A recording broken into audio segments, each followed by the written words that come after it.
फैसलाबाद में लोगों ने मिल के तो पूरी बस्ती को जला दिया था। कुछ कॉमन फैक्टर हैं जो इन सब केसेस में आपको मिलेंगे। विक्टिम जो है ना वो अक्सर खवातीन हैं, वो लोग हैं जो हमारे यहाँ मार्जिनलाइज, और जो परपेट्रेटर्स हैं वो लोग हैं वो जो पावरफुल हैं। पावर सोसाइटी की पेट्रोकी से आ रही है, उनके जेंडर से आ रही है। बाहर के मुल्कों में लोग दीन पे अमल नहीं करते लेकिन उनकी वैल्यूज कुछ होती हैं। इसमें सोशलाइजेशन का बहुत बड़ा एलिमेंट है। उसके साथ अच्छा सलूक करने से भी जन्नत मिल सकती है। जी, अस्सलाम वालेकुम। आज मेरे साथ हैं वालेकुम मेरे दोस्त डॉक्टर बशारत हुसैन। ये प्रोफेसर हैं सोशियोलॉजी के। इंग्लैंड से इन्होंने पीएचडी की है। इस वक्त university of management and technology Lahore में ये जो सोशियोलॉजी डिपार्टमेंट है उसके सरबराह भी हैं। रिसर्च करते हैं समाजी रवैयों पर। बहुत समझते हैं कि लोग किस तरह से जो बिहेवियर है उनका वो मैनिफेस्ट होता है। तो हमने सोचा कि आज कल जो बहुत बात हो रही है इस पर के माशरे में जो तशद्दुद का रुझान है वो क्यों बढ़ रहा है, चाहे वो ख़वातीन की तरफ तशद्दुद हो या माइनॉरिटीज़ की तरफ एक अदम बर्दाश्त का रवैया हो, इस पर इनसे बात की जाए। तो बशारत साहब, सबसे पहले आपको बहुत शुक्रिया। Thank you very much, thank you for inviting me. तो डॉक्टर साहब ये बताएं कि आप भी इन तमाम केसेस को फॉलो करते रहे होंगे। अभी पिछले दिनों अगर हम ख़वातीन के हवाले से पहले बात करें तो जो नूर मुकद्दम का केस सामने आया है जिसमें एक ऐसी फैमिली से ताल्लुक़ रखने वाले दो लोग जिन्हें बज़ाहिर पढ़ा लिखा और एफ्लुएंट समझा जाता है और उन पर जहालत का इल्ज़ाम भी कोई नहीं लगा सकता, उन पर एक्सपोज़र ना होने का इल्ज़ाम भी कोई नहीं लगा सकता, लेकिन एक ऐसा पुरतशद्दुद वाक़या हुआ कि न सिर्फ ज़ाहिर जाफ़र ने नूर मुकद्दम को कत्ल किया बल्कि लाश को बिहेड भी कर दिया। तो आपके ख़्याल में जो इस तरह के रवैये हैं हमारे मुआशरे में, और हम ये नहीं कह सकते कि ऐसा दुनिया में और कहीं नहीं होता, पूरी दुनिया में इस तरह के वाक़यात होते हैं, लेकिन इनकी बुनियादी वजह क्या है? जैसे मेरा ख्याल है कि पाकिस्तान में जैसे आपने इंट्रो में बताया है कि जो तशद्दुद के जो रुझानात हैं या ट्रेंड हैं, उसकी हम आज कोशिश कर रहे हैं कि सोशियोलॉजिकल या साइकोलॉजिकल जो रीजंस हैं उसको तलाश किया जाए। बिल्कुल। और जितने भी ये केसेस रिपोर्ट होते हैं जिसमें हाई प्रोफाइल केसेस, जो भी आपने एक केस का जिक्र किया, इससे पहले एक मोटरवे केस था, रेप केस का था, ज़ैनब का केस आया।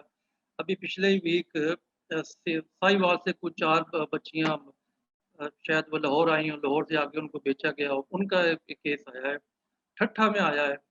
और भी कोई केस अखबारों में अक्सर रिपोर्ट होते रहते हैं कि ख़वातीन के साथ किस तरह हमारे मुआशरे में ज़ुल्म बढ़ता जा रहा है, या बच्चों के साथ। इसी तरह आपने माइनॉरिटीज़ का ज़िक्र किया।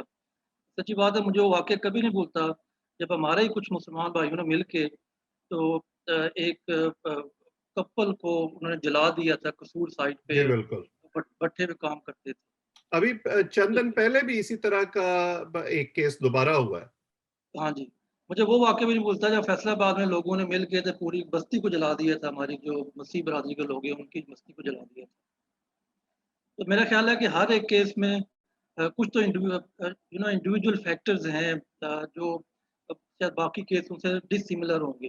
हुँ, लेकिन कुछ कॉमन फैक्टर हैं जो इन सब केसेस में आपको मिलेंगे। मतलब कि फीमेल का अगर आप केस लें, तो जनरली आपको यही नज़र आएगा कि वो एक मेल है या कुछ ज़्यादा, एक से ज़्यादा कुछ मेल हैं, मर्द हज़रात हैं, वो ये क्राइम को ना कमिट कर रहे होते हैं। हुँ, नूर मुकद्दम के केस में देख लें कि वो एक उनका जानने वाला ही एक बंदा है। ज़ैनब के केस में देख लें, उनके तो मोहल्ले का ही बंदा है। इस केस में देखें, लड़की ये ठट्ठा वाले केस में उनके पेरेंट्स ही हैं जो उनको बेच रहे हैं। हुँ, ठीक है? तो विक्टिम जो है ना वो अक्सर ख़वातीन हैं, या विक्टिम अक्सर वो लोग हैं जो हमारे यहाँ मार्जिनलाइज़्ड कंसीडर हुँ, किए जाते हैं, वीक कंसीडर किए जाते हैं सोसाइटी में। जैसे माइनॉरिटीज़ हैं, रिलीजियस माइनॉरिटीज़।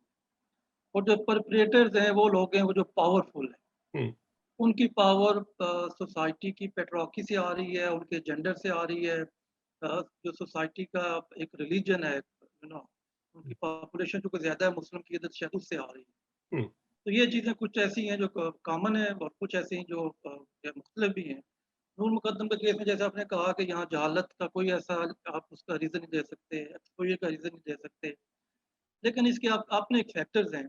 हुँ, ये देखें 2 इंडिविजुअल्स हैं जो एक-दूसरे को जानते हैं और एक-दूसरे के साथ किसी तरह के रिलेशनशिप में हैं और एक टाइम ऐसा आता है over the period of time something has happened and one of the individual hmm, which is relatively more powerful physically and uh, you know he did this very heinous crime, हुँ, ठीक है? उसमें कुछ ऐसी चीज़ें हैं जो उस इंडिविजुअल के अपने साइकोलॉजिकल फैक्टर्स हैं। जैसे अभी अखबारों में रिपोर्ट हो रहा है कि वो इस तरह का बिहेवियर उसका पहले भी था, बड़ा कंट्रोलिंग था वो बंदा। शायद वो बंदा ड्रग एडिक्शन में शायद उसकी कोई इन्वॉल्वमेंट थी, कोई हुँ। उसकी शायद कोई साइकोलॉजिकल थेरेपी चल रही थी, ठीक है ना? तो ये जो पैसे की रेल पेल है ना, इससे भी बंदा अपने आप को तो ख़ासतौर पे हमारी सोसाइटी में ये होता है कि वो कानून से बाला-तर समझता है। हुँ। वो ये समझता है कि अगर मैं कुछ कर लूँगा तो शायद मुझे कुछ भी नहीं होगा, मैं I will get away with this, अच्छा, ठीक है? आपने ये बड़ा अहम पॉइंट आपने उठाया। जब भी इस किस्म का कोई वाक़या सामने आता है, तो हमारे यहाँ अमूमन 2 ग्रुप्स बन जाते हैं। एक वो ग्रुप है जो ये समझता है कि इस किस्म के वाक़यात जो हैं, वो दीन से दूरी का नतीजा हैं और अगर लोग जो हैं, वो दीन के रास्ते पर चल पड़ें, तो उनको जो है वो उनकी स्पिरिचुअल एक तरह से थेरेपी भी होगी और वो फिर गलत काम नहीं करेंगे। दूसरा ग्रुप वो है जो ये समझता है कि ये कानून की अमलदारी ना होने की वजह से इस तरह के वाक़यात हो रहे हैं, क्योंकि इन लोगों को ये लगता है कि हम कुछ भी कर लें, हम पर शायद उस तरह से हाथ कानून का नहीं पड़ सकता and we can get away with it. जो भी हम जुर्म कर रहे हैं, और हमने पै दर पै इस किस्म के वाक़यात देखे भी हैं, जब अगर सज़ा मिली भी है तो बहुत कम मिली है इस किस्म के मुल्ज़िमान को। तो आपको क्या लगता है जब आप इस किस्म के डिफरेंट नैरेटिव सुनते हैं कि इनमें कितना वज़न है? तो देखें दीन जो है ना मेरे ख़्याल में वो आपको वैल्यू सिखाता है। बाहर के मुल्कों में लोग दीन पे अमल नहीं करते लेकिन उनकी वैल्यूज़ कुछ होती हैं। हुँ, यू नो आपको सिखाता है कि आपने दूसरे ह्यूमन बीइंग के साथ कैसे रिलेट करना है, उसके साथ झूठ नहीं बोलना, उसको आपने चीट नहीं करना, आपने उसको नुकसान नहीं पहुँचाना, ठीक है?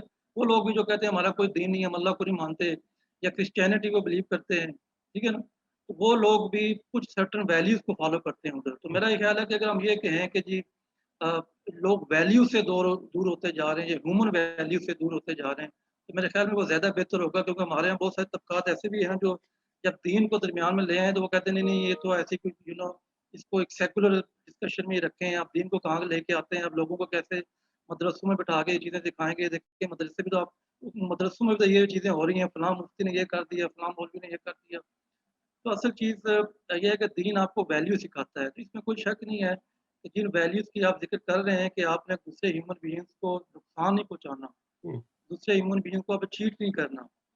वो हमारे यहाँ एक कंपैशन का जो एक एलिमेंट होता है, काइंडनेस का एक एलिमेंट होता है, जो आपको अपने घर से सिखाया जाता है, जो आप अपने पीयर से सीखते हैं, जो हुँ, आप अपने स्कूल और कॉलेज की लाइफ में जाके सीखते हैं। ठीक है ना? ऑल ओवर द लाइफ जो है ना आप सीखते रहते हैं, आपकी सोशलाइज़ेशन होती रहती है।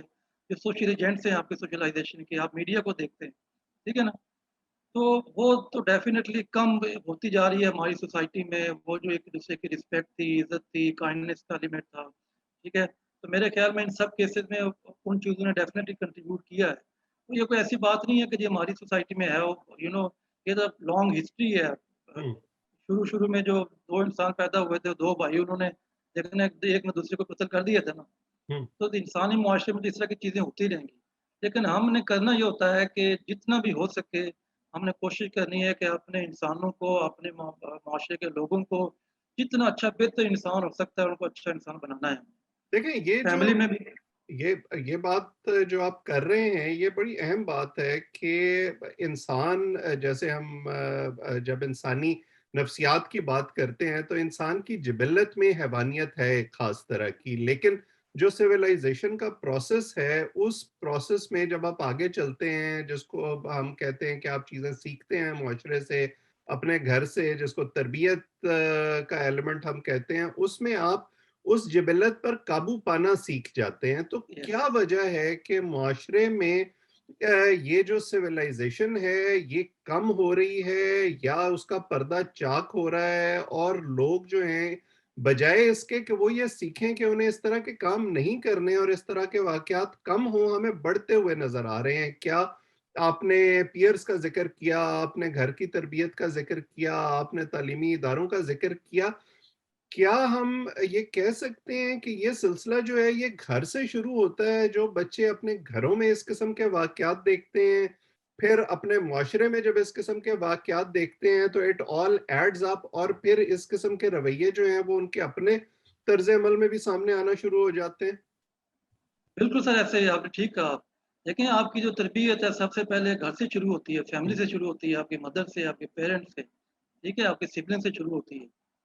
तो उसके बाद फिर ज़रा जब आप यूँ ही बाहर निकलना शुरू होते हैं अपनी सोसाइटी में, एक्सटेंडेड फैमिलीज़ में, स्कूल में, कॉलेजेस में, तो आप ओवर द पीरियड्स को देखते रहते हैं चीज़ों को और कोशिश करते हैं कि आप अपने आप को उसी तरह बिहेव करें जैसे सोसाइटी में कुछ हो रहा है। हुँ, तो मेरे ख्याल में ये हो रहा है कि सोसाइटी में बहुत कम अब तवज्जो दी जा रही है लोगों की वैल्यूज़ के ऊपर। हुँ, बच्चों की वैल्यूज़ को प्रमोट करने के लिए, बच्चों की वैल्यूज़ को स्ट्रॉन्ग वैल्यूज़, एक अच्छा इंसान बनाने के लिए ना उनके ऊपर बहुत कम अब जो है ना टाइम लगाया जा रहा है। हुँ, और पेरेंट्स भी जो हैं वो बहुत ज़्यादा बिज़ी हैं या खुद भी पेरेंट्स भी हमने देखा है कई जगह कि वो खुद भी ट्रेंड नहीं है।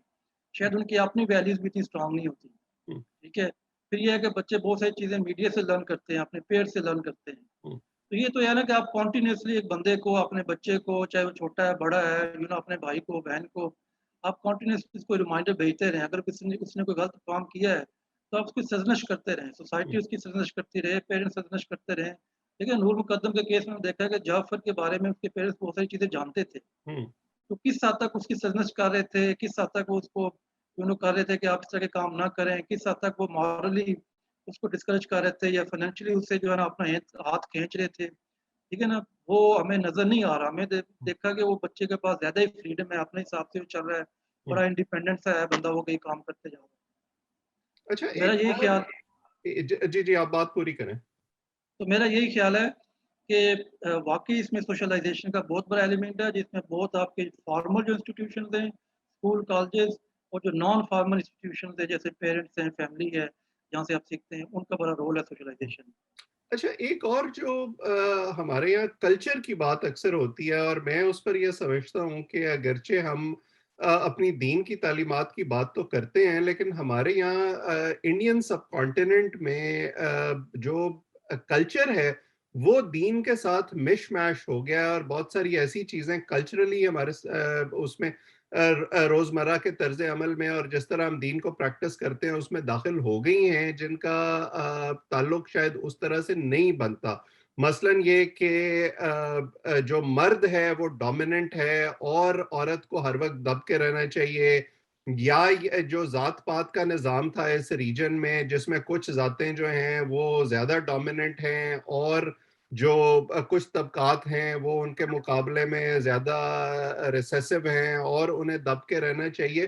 तो आपको लगता है कि हमारा जो तर्ज़ अमल बतौर मर्द ख़वातीन की तरफ है या माइनॉरिटीज़ की तरफ है ओवरऑल मुआशरे का उसमें इसका भी कोई अमल दखल है?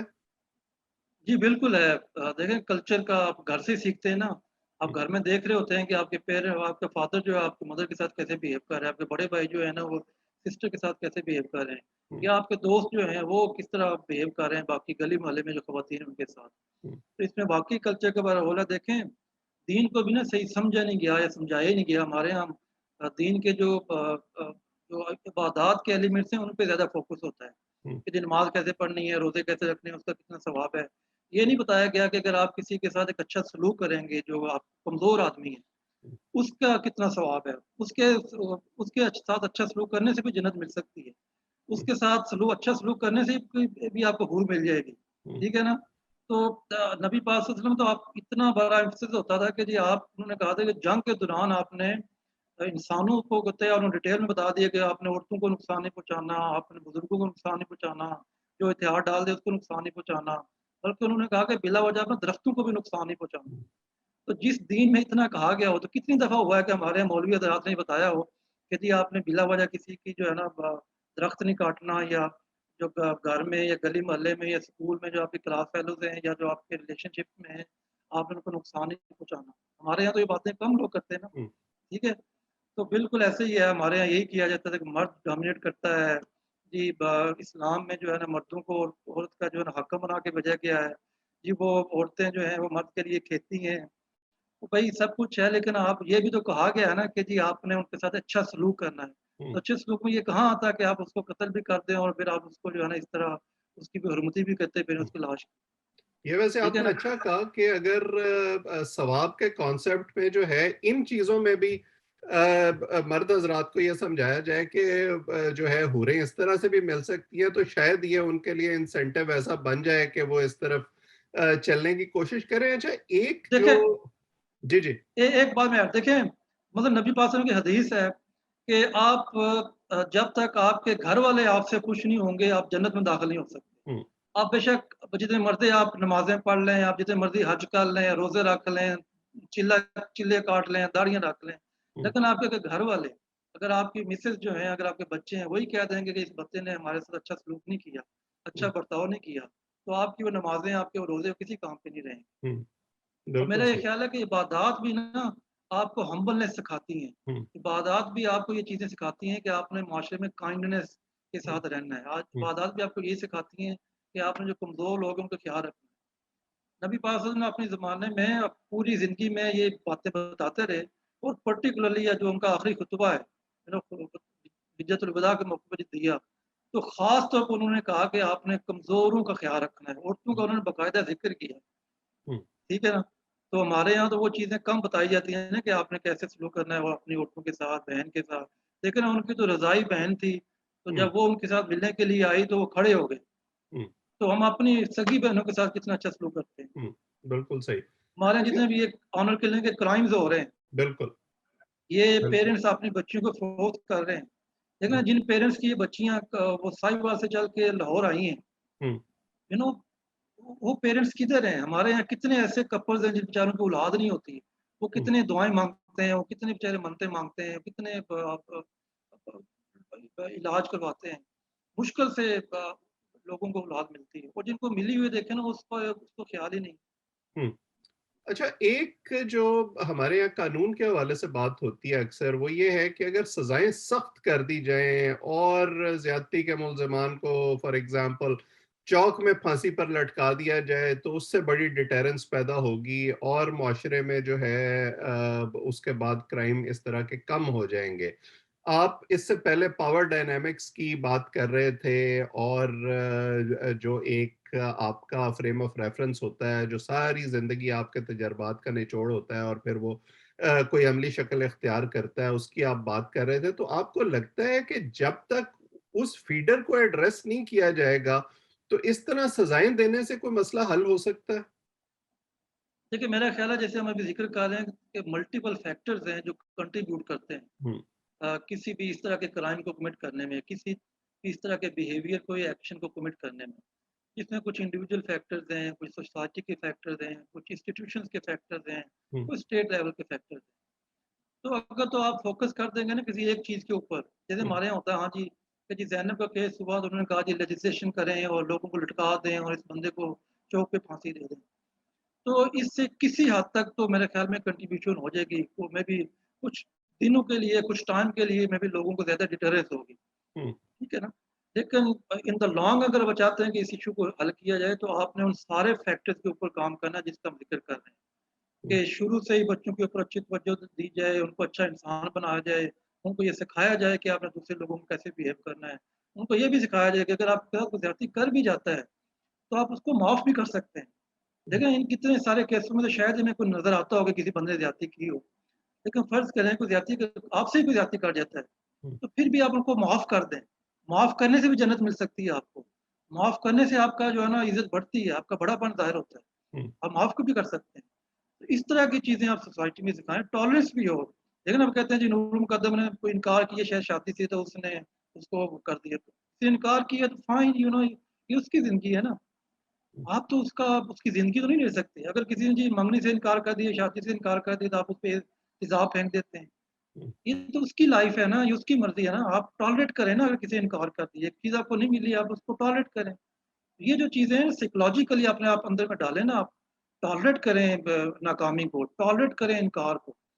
अच्छा ज़्यादती अगर हो गई है तो उस गुस्से को टॉलरेट करें हुँ, माफ़ कर दें, बर्दाश्त कर दें। ये बिल्कुल, चीज़ें हैं बिल्कुल। सिखाने वाले इंसान। ये जो पैट्रियार्कल सोसाइटी में एक मिल्कियत का एहसास है, और ख़ास तौर पर जब गुस्सा और नफ़रत पैदा होती है किसी रिलेशनशिप में या किसी सोसाइटी में और बढ़ती जाती है, तो वो उसका इज़हार फिर कई मुख्तलिफ शक्लों में होता है। आज के सेशन में मेरा ख़्याल है कि हमने मुख्तलिफ एंगल्स से इस मसले का जायज़ा लेने की कोशिश की है, और मेरा ख़्याल है आप एग्री करेंगे अगर मैं ठीक समझा हूँ कि रिएक्टिव होने से मसला हल नहीं होगा। एक होलिस्टिक पिक्चर देखनी पड़ेगी जिसमें जो ख़ानदान है वो भी शामिल है, सोसाइटी भी शामिल है, कवानीन भी शामिल हैं, तालीमी इदारे भी शामिल हैं, और उस बिग पिक्चर को बेहतर करने के लिए आपको इक़दामात इन तमाम जहतों से लेने पड़ेंगे, और ये एक लंबा और मुसलसल अमल है जिससे मुआशरे का या मुआशरे के अफराद का जो तर्ज़ अमल है, वो आप बेहतर कर सकते हैं, और वैल्यू सिस्टम जैसे आपने ज़िक्र किया उसको बेहतर किया जा सकता है, और इस किस्म के वाक़यात का रोकथाम किया जा सकता है। डॉक्टर साहब, आज के लिए आपका बहुत शुक्रिया। Thank you very much. बहुत मेहरबानी। आप सब लोग जो इसको देख रहे हैं, मुझे उम्मीद है कि आपको इस इशू के हवाले से थोड़ी आपकी क्लैरिटी भी बढ़ी होगी, और आपका सोचने का ज़ाविया भी तब्दील हुआ होगा। आज तक के लिए इतना ही। अगर आप चाहें तो इस चैनल को सब्सक्राइब करें ताकि इस किस्म की गुफ्तगू आइंदा भी आप तक पहुंचती रहे। आप सबका बहुत बहुत शुक्रिया।